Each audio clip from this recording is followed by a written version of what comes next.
عدالتوں کے اندر جو مسائل ہیں ان میں کم سے کم جو ہے وہ مداخلت کا الزام آئے. تو یہ ساری چیزیں کریں گے تو اس کے بعد یہ معاملہ آگے بڑھے گا. اس کی وجہ یہ کہ نفرت پہ، انتقام پہ، تشدد پہ آپ ریاست کو آگے نہیں لے کے چل سکتے. پاکستان کو اس ٹائم جو سب سے بڑا مسئلہ ہے وہ معاشی استحکام کا ہے، اور وہ بالکل ڈائریکٹلی لنکڈ ہے کہ اگر سیاسی استحکام نہیں ہوگا تو معیشت اسی طرح بدحالی میں ہی رہے گی. آپ کو اس میں کچھ نہ کچھ انجیکٹ کرنا پڑے گا، جس طرح ہم IMF سے لے کے کرتے ہیں. تو سٹیبلٹی کی طرف، یا جو ہم اڑان کی بات کرتے ہیں معیشت کی، وہ ڈائریکٹلی پولیٹیکل سٹیبلٹی کے ساتھ کنیکٹڈ ہے. تو میرا خیال ہے کہ ان دونوں چیزوں کو اگر دیکھا جائے گا تو سچویشن کو سمجھنے میں آسانی ہوگی. بالکل ٹھیک ہے.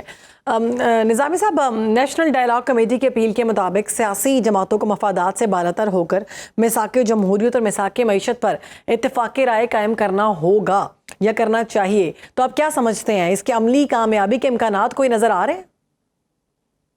دیکھیں، عملی کامیابی تو بالکل کنیکٹڈ ہے. جو لوگ تحریک انصاف کے اندر موجود ہیں وہ کیا چاہتے ہیں، پھر عمران خان کیا چاہتے ہیں. دو باتیں تو یہ اپوزیشن کی جانب سے ہیں، کیونکہ عمران خان نے جو مینڈیٹ ہے وہ محمود خان اچکزئی کے سپرد کیا ہے، اور یہ جو دوسری کمیٹی ہے یہ اپنی ایک کوشش تو ضرور کر رہی ہے. لیکن تحریک انصاف کے اندر عمومی طور پر ان لوگوں کے حوالے سے اور ان ناموں کے اوپر بھی کوئی ایسا اتفاق موجود نہیں ہے، کیونکہ تحریک انصاف کا خیال ہے کہ یہ لوگ مشکل وقت میں انہیں چھوڑ کر جا چکے ہیں. تو ایک تو تحریک انصاف کے اندر سے بھی ان کے لیے ریزنٹمنٹ ہے. دوسرا یہ ہے کہ پھر جیسا کہ آپ نے پہلے کوشچن میں کہا کہ جی اس معاملے میں عمران خان کا ذکر نہیں ہے، وہ اسی وجہ سے نہیں ہے کہ اس موقع پر یہ بڑا انیشیل ایک سٹیج ہے، اس میں بانی تحریک انصاف کو انوالو نہیں کیا جائے گا تاکہ کچھ نہ کچھ چیزیں بہتری کی طرف جائیں. کیونکہ ٹھیک ہے، واضح طور پر لگ یہی رہا ہے کہ مذاکرات سے معاملات بہتری کی طرف جائیں گے، لیکن PTI کی جانب سے ابھی کوئی اس پر نہیں کی گئی. بہت شکریہ. ہمارے ساتھ موجود تھے ماجد نظامی صاحب اور اس سارے معاملے پر گفتگو کر رہے تھے. آگے بڑھیں گے ناظرین. آپ کو بتائیں گے لاہور ہائی کورٹ کی چیف جسٹس عالیہ نیلم نے پنجاب پراپرٹی آنرشپ آرڈیننس 2025 کی معطلی کا حکم دیتے ہوئے فل بینچ کے سامنے تمام متعلقہ درخواستیں سماعت کے لیے مقرر کرتے ہوئے سخت تحفظات کا اظہار کیا. چیف جسٹس عالیہ نیلم کا کہنا ہے کہ سول عدالتوں کے زیر التوا کیسز میں بغیر عدالت کے آرڈر قبضہ دلوانا جو ہے وہ قانونی طور پر درست نہیں ہے، اور عدالت نے سوال اٹھایا کہ اگر معاملہ سول کورٹ میں زیر سماعت ہو تو DC کس طرح کسی جائیداد کا قبضہ منتقل کر سکتا ہے اور شہریوں کے قانونی حقوق کو محدود کیا جا سکتا ہے. اسی پر بات کریں گے. ہمارے گیسٹ ہمارے ساتھ موجود ہیں. بیورو چیف لاہور ارسلان بھٹی میں جوائن کر چکے ہیں، اور ماہر قانون عابد زبیری صاحب اس پر ہم سے بات کریں گے. پہلے بات کریں گے ارسلان سے. ارسلان، کہیے گا کہ یہ جو سارا معاملہ سامنے آیا ہے اس حوالے سے ڈیٹیلز دیجیے گا. جی شہبانو، اس میں دو باتیں ہیں، تصویر کے دو رخ ہمیں دیکھنے چاہیے. کہ ایک تو یہ ہے کہ بہت سارا التوا ہوتا تھا، سالوں کیسز چلتے تھے، جائیداد جو ہے وہ پتہ نہیں پہلی نسل سے دوسری سے تیسری نسل میں پہنچ جاتی تھی، اس کا فیصلہ نہیں ہو پاتا تھا. ایک تو اس تصویر کا یہ ایک رخ ہے. دوسرا رخ یہ تھا کہ جو عدالتی جو مسائل تھے وہ تو اپنی جگہ میں موجود تھے، لیکن کچھ لوگ اثر رسوخ استعمال کرتے تھے اور اس کے بعد وہ قبضہ لے لیتے تھے، اور وہ قبضہ جو ہے وہ ہو سکتا ہے مخالف جماعت والا جو ہو، جس کا تعلق نہ ہو، وہ لے لیتا تھا. تو اس حوالے سے جو ہے حکومت نے، پنجاب حکومت نے ایک اچھا کام کیا. انہوں نے اس آرڈیننس کو پاس کروانے کے بعد اس کو جاری کیا، اور اس کے بعد اس پہ یہ ہوا کہ جو پیرا فورس تھی وہ جاتی تھی، ڈسپیوٹ کمیٹی ایک بن گئی، جو DC صاحب جتنے بھی متعلقہ DC تھے وہ اس کو چیئر کرتے تھے. ڈسپیوٹ کمیٹی کے پاس کیس جاتا تھا اور DC اس پہ فیصلہ کر دیتے تھے. اب ہائی کورٹ میں یہ اپیل آئی، سماعت کے لیے زیر سماعت آئی، سیدھی چیف جسٹس صاحب کا مارک ہوئی. چیف جسٹس صاحبہ نے یہ کہا کہ یہ کیسے ممکن ہے کہ ایک شخص جو ہے وہ میرے سامنے کھڑا ہو بطور اپیل لے کے اپنی، اور اس کے پیچھے سے اس کا جو گھر یا اس کی زمین یا اس کی جو بھی جائیداد ہے وہ کسی دوسرے کے حوالے کر دی جائے. اس پر جو سرکاری وکیل تھے انہوں نے کہا کہ جی محترمہ، یہ بالکل متصادم نہیں ہے، یہ لوگوں کو فوری انصاف فراہم کر رہا ہے. اور اس کے اوپر وزیر اعلیٰ پنجاب مریم نواز نے بھی جو ہے اپنے ایک سٹیٹمنٹ جاری کی، اور اس کے بعد جو ہے یہ فیصلہ کیا گیا chief justice Lahore high court. وزیر اعلیٰ پنجاب مریم نواز صاحبہ کی جانب سے موقف کے مطابق آرڈیننس شہریوں کی ملکیت کے تحفظ کے لیے بنایا گیا تھا، تو اس عوامی رد عمل جو ہے اس پر کیسے آ سکتا ہے، اس بارے میں بتائیے گا. جی بالکل، اس میں یہ تھا کہ جن لوگوں کی تو جائیداد کے کیسز پھنسے ہوئے تھے سالہ سال عدالتوں میں، وہ تو بہت خوش ہوئے، اور جن کے ابھی جانے تھے ان کو یہ تحفظ تھا کہ شاید جو DC صاحب ہیں وہ اپروچ ہو جائیں گے اور وہ ان کو زور آزمائی کر لیں گے، یا وہ پولیٹیکل ہو سکتا ہے انفلوئنس میں آ جائیں، جو کہ عموماً نہیں ایسے ہوتا، لیکن اگر وہ آ جائیں تو ان کے خلاف فیصلہ آئے گا. تو ان لوگوں نے پھر یہ اپیل کی، عدالت میں کی، اور عدالت میں یہ فیصلہ کیا گیا جی کہ اس پہ فل بینچ بنایا جائے اور جتنے کیسز بھی ہیں ڈی سی صاحب متعلقہ جو ادارہ جو کورٹ ہوگا جو بھی کورٹ ہوگا اس میں وہ اپنی اپیل دائر کریں گے یا وہ کیس کا جو اس کا نمبر ہے یا نام ہے اس کو وہ ریفر کریں گے, وہاں سے فیصلہ آنے کے بعد ہی ڈی سی صاحب کچھ کریں گے. لیکن اور جتنے قبضے واگزار کرائے گئے وہ سارے کے سارے واپس کرائے گئے ہیں. یہ بڑی خبر ہے. اچھا عابد زبیری صاحب آپ کی جانب آؤں گی. Chief justice Lahore high court نے پراپرٹی آنرشپ آرڈیننس 2025 کی معطلی کا حکم دیا ہے. آپ کے خیال میں اس فیصلے کا قانونی پس منظر کیا ہے؟ بسم اللہ الرحمن الرحیم, بہت شکریہ آپ کا. دیکھیے اس کے 2-3 ایشوز ہیں کہ دیکھیے سول یہ کیسز جو ہوتے ہیں یہ سول ڈسپیوٹ ہوتی ہے, عدالتوں میں کیسز پینڈنگ ہے. یہ کوئی گراؤنڈ نہیں ہوتا کہ سال کیس پر ہے. آپ نے دیکھی یہ گراؤنڈ بنا کے تو سپریم کورٹ کو ختم کر دیا گیا. تو اب یہ کوئی گراؤنڈ نہیں ہوتا کہ جی کوئی سال پینڈنگ ہے. لیکن جو بھی ڈسپیوٹ ہوتی ہے اس کا حل یہ ہوتا ہے کہ اس میں شہادت آتی ہے, اس کے بعد سیٹل ہوتا ہے. بالکل بات صحیح ہے کہ یہاں ٹائم لگتا ہے, لیکن اس کا یہ مطلب بھی تو نہیں کہ عدالتوں کو ختم کر دے کیسز پینڈنگ ہے. اور آپ ڈی سی صاحب ویسی انفلوئنشل وہ افیکٹ کنٹرول میں ہوتے ہیں ایگزیکٹو کے, وہ فیصلہ کریں. اس کا ایک ٹرائبیونل بنا دیا گیا. ٹرائبیونل کے فیصلے سے وہ ہائی کورٹ میں ڈویژن بینچ کے سامنے آ گیا 2 ججوں کے سامنے. تو دیکھیے اس کے اندر یہ جو پالیٹکس ہے نا وہ حاوی ہو گئی. اور آپ دیکھیے ایک اور کو یاد ہوگا یہ جو انلیگل ڈسپوزیشن یا اس طرح کے قبضے کے کیس ہوتے ہیں, ایک اور ایکٹ موجود ہے 2007 سے ہماری اسٹیچوٹ بک سے, انلیگل ڈسپوزیشن ایکٹ 2005. اس کے اندر بھی اگر آپ کے اس طرح کوئی قبضے ہو جاتے ہیں, ناجائز قبضے ہوتے ہیں, تو کورٹ کے پاس پاور ہے کہ وہ کمپلینٹ فائل کرتے ہیں. اس کے بعد وہ جا کے اس پہ قبضہ دلوایا جا سکتا ہے, موجود ہے اس کو بھی کمی آئے اور اس کو سیکھ سکتے ہیں. لیکن تو ججوں کا کیا کام رہے گا؟ یہ سول ڈسپیوٹس میں فیصلہ کرے گا, ڈی سی اس کا فیصلہ کرے گا جو خود حکومت کے اس میں ہوتا ہے. اور آپ دیکھیے کہ زیادہ تر جو قبضے ہوتے ہیں یہ سوسائٹیز کر رہے ہوتے ہیں, اور سوسائٹیز جو ہوتی ہیں وہ آپ دیکھیں وہ زیادہ تر انہیں پولیٹیشینس کی انفلوئنشل لوگوں کی ہوتی ہے. تو ان کے خلاف جا کے آپ کہاں سے ان کو ریلیف ملے گی؟ وہ لوگ جن سے قبضے ہو جائیں گے. تو ایک یہ بھی ایشو ہے. تیسری بات, ایک ہائی کورٹ نے تو ابھی فائنل حتمی فیصلہ تو نہیں کیا ہے, اور آرڈیننس کو دیکھنے کے آئین و قانون کے حساب سے صحیح ہے. لیکن آپ دیکھیے چیف جسٹس صاحبہ کی برائیاں شروع ہو گئی, ان کے اوپر شروع ہو گئی کیونکہ. اور دیکھیے پاکستان بار کاؤنسل نے, جس کا میں بھی ممبر ہوں, اور سپریم کورٹ بار ایسوسیشن نے سپورٹ میں کرایا کہ قانون صحیح نہیں ہے, اور چیف جسٹس صاحب نے جو فیصلہ کیا ہے سسپینشن. ٹھیک, عابد زبیری صاحب ٹریبیونلز کے حوالے سے بتائیے گا. فیصلہ تو سامنے آ گیا ہے لیکن وہ فعال کیوں نہیں ہو پا رہے؟ اور فل بینچ کی تشکیل اور چیف جسٹس کے سخت ریمارک سے آپ کیا سمجھتے ہیں؟ عدلیہ کا شہری حقوق کے تحفظ کے حوالے سے کیا پیغام سامنے آتا ہے؟ ٹرائبیونل کے اپنے لوگ, اپنی مرضی کے لوگ گورنمنٹ اپوائنٹ کرے گی جس سے جہاں کی جائے گی. اور کون لوگ ٹھیک ہے, سارے معاملے پر یہ فیصلہ سامنے ہے. بہت شکریہ. عابد زبیری ہمارے ساتھ موجود تھے, ماہر قانون, اور رفیق بھٹی, بیورو چیف لاہور, اس سارے معاملے کے حوالے سے ہمیں ڈیٹیل بتا رہے تھے. ناظرین آگے بڑھیں گے. ایک افسوسناک خبر سامنے آئی ہے کہ لیبیا کے فوجی سربراہ محمد علی احمد الحداد اور ان کے 4 دیگر اعلیٰ عسکری حکام ایک طیارے کے حادثے میں ہلاک ہو گئے. طیارے پر لیبیا کی زمینی فوج کے کمانڈو, فوجی سامان بنانے والے ادارے کے ڈائریکٹر, چیف آف سٹاف کے مشیر اور چیف آف سٹاف کے دفتر کے فوٹوگرافر بھی موجود تھے. یہ حادثہ جو ہے وہ ترکی کے دارالحکومت انقرہ کے جنوب میں 70 کلومیٹر کے فاصلے پر پیش آیا. اس حادثے کے بعد لیبیا نے 3 روزہ قومی سوگ کا اعلان کیا ہے. ترک حکام نے طیارے کے بلیک باکس کو بازیاب کرا لیا اور تحقیقات اس پر جاری ہیں. اسی پر بات کریں گے. ہمیں جوائن کیا ہے دفاعی تجزیہ کار ہیں ایئر کوموڈور خالد چشتی صاحب. خالد صاحب بہت شکریہ پروگرام میں وقت دینے کے لیے. ابتدائی معلومات کے مطابق حادثہ جو ہے وہ تکنیکی خرابی کا نتیجہ بنا ہے. کیا آپ سمجھتے ہیں کہ اعلیٰ فوجی وفد کے ساتھ ایسا ٹیکنیکل ایشو ہو سکتا ہے یا پھر معاملہ کچھ اور ہے؟ بہت شکریہ شہربانو, آپ نے انوائٹ کیا. دیکھیے ابھی تو بہت جلدی ہے یہ کہنا, لیکن ابھی تک جو انیشل اطلاعات آئی ہیں اس کے مطابق تو یہ الیکٹرل پرابلم بتایا گیا ہے. اور یہ کیونکہ مشین ہے جہاز, اور اس کے اندر بہت سارے کمپوننٹس ہوتے ہیں, الیکٹرانکس ہوتی ہیں, کمپیوٹرز ہوتے ہیں, کوئی بھی مال فنکشن کر سکتا ہے. اور بہت انسیڈنٹ ہسٹری میں سے ہیں جو بڑے بڑے صدور یا وزیر اعظم یا بہت سارے لیڈرز کریش کا سامنا جن کو کرنا پڑا. اور اس کا یہ بیک گراؤنڈ یہی ہے کہ یہ جہاز نارمل ٹیک آف کیا تھا, لیکن اس سے پہلے ہمیں بیک گراؤنڈ جاننا چاہیے کہ لیبیا میں مسئلہ کیا ہے.